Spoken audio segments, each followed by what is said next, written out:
they were very quick to blame Sarah Palin.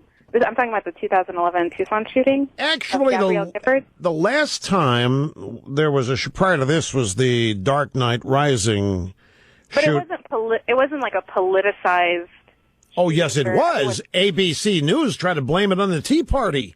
Brian Ross they found the guy's name, and the first thing they looked was a local Tea Party roster to see if they could find a name there. They found the same name, a different guy, and Brian Ross goes on Good Morning America and says, we think this guy might be a member of the Tea Party. Right, so I'm wondering if all this talk about his background and his psychology, I wonder if they haven't unearthed what it was. Because I remember with the... Well, he was 13.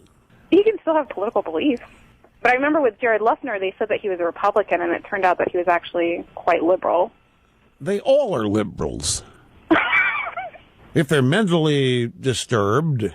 Oh, that's not fair. You're right. I'm sorry. You're terribly right. Terribly right.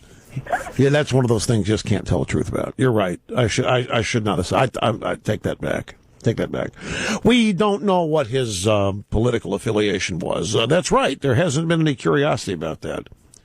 I mean, that was my main comment. There must be a reason why. What do you think the reason why nobody would want to find out what his mother's, or his, I mean, she was supposedly, we don't even know that. It's only one source that says that she was a survivalist and a prepper. We don't even know that's true because these sources haven't been right about it very much.